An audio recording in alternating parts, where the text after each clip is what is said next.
નમસ્કાર, આપની સાથે હું છું પાયલ અને જે ચૂંટણી માટે છેલ્લા કેટલાય સમયથી વિસાવદર અને કડીમાં ખેલ થઈ રહ્યા હતા, ત્રણેય પક્ષના ઉમેદવારો મહેનત કરી રહ્યા હતા, સામાન્ય જનતાના મુદ્દાઓ અને છેલ્લી ઘડી સુધીના પ્રચાર અને બધી જ માહિતી તમારા સુધી પહોંચાડી એ ચૂંટણી આજે આવી ગઈ છે। ચૂંટણીનો આજનો દિવસ છે અને આજે વિસાવદર અને કડી પોતાના ધારાસભ્ય નક્કી કરવાના છે।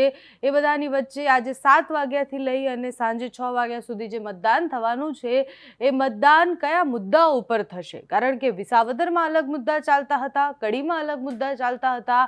એક બાજુ કડીમાં કોંગ્રેસ મહેનત કરી રહ્યું હતું તો બીજી બાજુ વિસાવદરમાં આમ આદમી પાર્ટીની મહેનત દેખાતી હતી, પણ એ મહેનત કર્યા પછી ભારતીય જનતા પાર્ટીના સંગઠન એને જે ફોજ ઉતારી હતી એ ફોજ સામે કોણ ટકી શક્યું, કોણ જીતવાના માર્ગ સુધી પહોંચે છે એ તો સમય બતાવશે। 23 તારીખે બધા જ ઉમેદવારોનું ભાવિ જે છે એ નક્કી થવાનું છે, એટલે જેટલા પણ ઉમેદવારોએ જે મુદ્દા રાખ્યા, જે મુદ્દાઓ ઉપર મહેનત કરી એ મુદ્દા કેટલા ચાલ્યા એનું રિઝલ્ટ 23 તારીખે મળવાનું છે।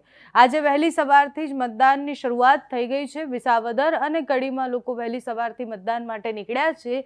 વરસાદનો માહોલ છે એટલે મતદાન ઓછું થઈ શકે તેવી સંભાવનાઓ ખરી, પણ કયા નેતા કોને મતદાન મથક સુધી લઈને આવે છે એ પણ મોટો પ્રશ્ન છે। ગઈકાલે સુરતથી વિસાવદર માટે બસો આવી ગઈ, કારણ કે ગોપાલ ઇટાલિયાએ કહ્યું હતું કે સુરતમાં પણ વિસાવદરના કેટલાય બધા લોકો રહે છે, બધાને બસ કરી અને અહીંયા વોટ અપાવવા માટે લાવવાના છે, અને એવી જ વાત કિરીટ પટેલે પણ કરી હતી।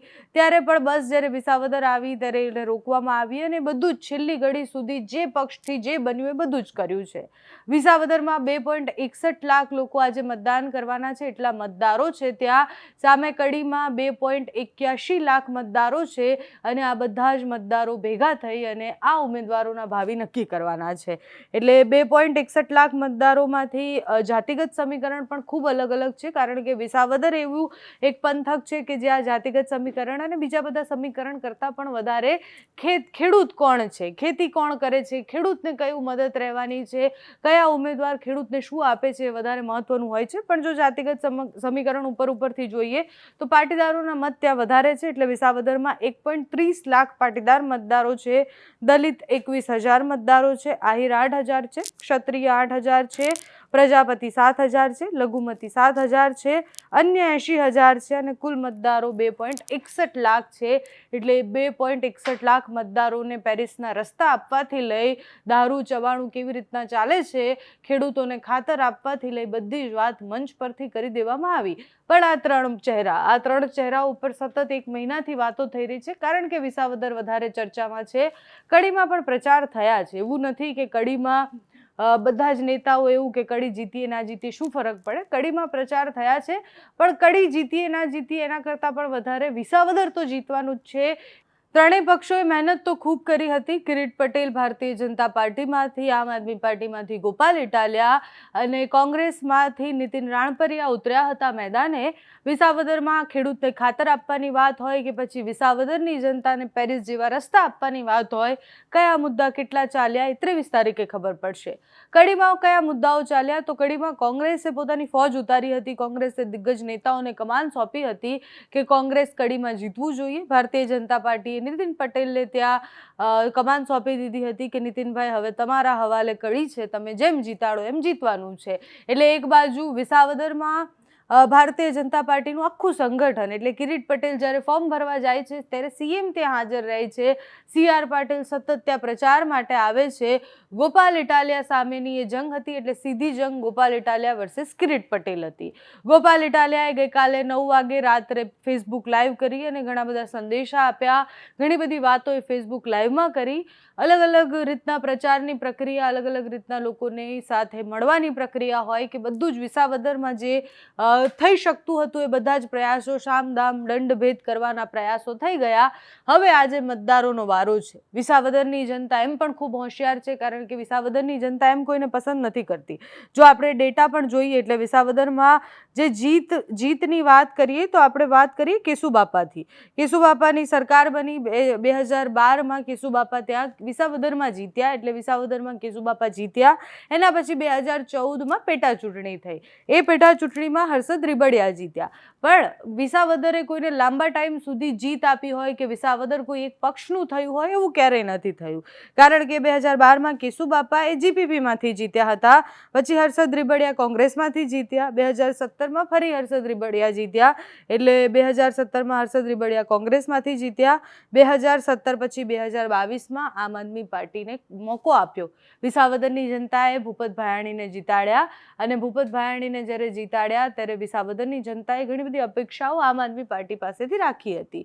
પણ આમ આદમી પાર્ટીના ઉમેદવાર ભૂપત ભાયાણી જે છે એ ભારતીય જનતા પાર્ટીમાં જતા રહ્યા, અને એ ભારતીય જનતા પાર્ટીમાં ગયા. એના પછી હવે પેટા ચૂંટણી થઈ રહી છે. હર્ષદ રીબડિયાએ કરેલા આક્ષેપો અને વચ્ચે જે કેસ થયા, એ કેસની વચ્ચે ચૂંટણી અટકી ગઈ હતી. કડીમાં પણ ચૂંટણી પેટા ચૂંટણી છે, એટલે કડીમાં કયા મુદ્દાઓ વધારે કામ આવ્યા, કયા ઉમેદવારો કરતાં પણ વધારે ત્યાં જે દિગ્ગજ નેતાઓને ઉતારવામાં આવ્યા હતા એની ચર્ચાઓ ખૂબ હતી. કડીમાં ચાવડા વર્સિસ ચાવડાની એ લડાઈ હતી, પણ કડી કરતાં વધારે મહત્વ વિસાવદરને એટલે મળ્યું કારણ કે એ સૌરાષ્ટ્ર પંથકનું એવું છે, એવો વિસ્તાર છે કે જ્યાં મતદારો જે છે એને લુભાવવા કે પછી મતદારોને પોતાની તરફ કરવા એ અઘરા હતા. કડી અને વિસાવદરની વાત કરીએ તો વિસાવદરમાં જે ખેડૂતો છે એ ખેડૂતો પોતાની વાત પર ખૂબ ક્લિયર છે કે અમને આ વસ્તુ જોઈએ છે, અમને આ વસ્તુ જે નેતા આપશે એ નેતાને અમે પસંદ કરીશું. એક બાજુ કડીમાં અને વિસાવદરમાં બંને જગ્યાએ આયાતી ઉમેદવાર અને અહીંયાના ઉમેદવાર, એના ઉપર પણ બહુ જ લાંબી ચર્ચાઓ ચાલી, એના ઉપર પણ ખૂબ બધા ભાષણો દેવામાં આવ્યા. વિસાવદરમાં એવું કહેવાય કે કિરીટ પટેલ અને ગોપાલ ઇટાલિયા એ આયાતી ઉમેદવાર છે, અને નીતિન રાણપરિયા એ ત્યાંના ઉમેદવાર છે. પણ આયાતી હોય કે ત્યાંના હોય, કડી અને વિસાવદર બંને જગ્યાએ જનતાએ આજે નક્કી કરવાનું છે કે કોને પસંદ કરવાના છે, કેમ પસંદ કરવાના છે. ચવાણું અને દારૂથી લોકશાહીને વેચી નથી દેવાની, ચવાણું અને દારૂની એક પોટલીમાં સેટલ નથી થઈ જવાનું. ખૂબ બધા મુદ્દાઓ વિસાવદર પાસે છે, ખૂબ બધા મુદ્દાઓ એ કડી પાસે પણ છે. કડીની જનતા પાણી માટે કેમ સવાલો કરે, કડીની જનતા કેમ રસ્તા માટે સવાલ કરે, વિસાવદરના ખેડૂતો જેને ખાતર આપવાના વાયદા કરવામાં આવ્યા છે એ કેમ ખાતરોની લાઈનમાં ઊભા રહે. આ બધા જ નેતાઓ, જેટલાય નેતાઓએ આટલા બધા પ્રચાર કર્યા, જેટલા નેતાઓએ મંચ પર આવી અને ખેડૂતના હિતની વાત કરી, એ નેતાઓ હવે રિઝલ્ટ પછી ક્યાં દેખાય છે, હાર્યા પછી પણ ક્યાં દેખાય છે જોવાનું છે. અત્યારે તો ગોપાલ ઇટાલિયા વર્સિસ કિરીટ પટેલની એ જંગ, અને આજે આ ઉમેદવારોના ભાવિ જે છે એ ઈવીએમમાં કેદ થવાના છે. એમના ભાવિ જે છે આજે બંધ થઈ અને 23 તારીખે ખબર પડશે કે કોણ જીતવાનું છે. ચૂંટણી બેશક રસપ્રદ રહી, અને ચૂંટણીમાં પેટા ચૂંટણીમાં જે રીતના માહોલ બનવો જોઈતો હતો એવો માહોલ બન્યો પણ હતો.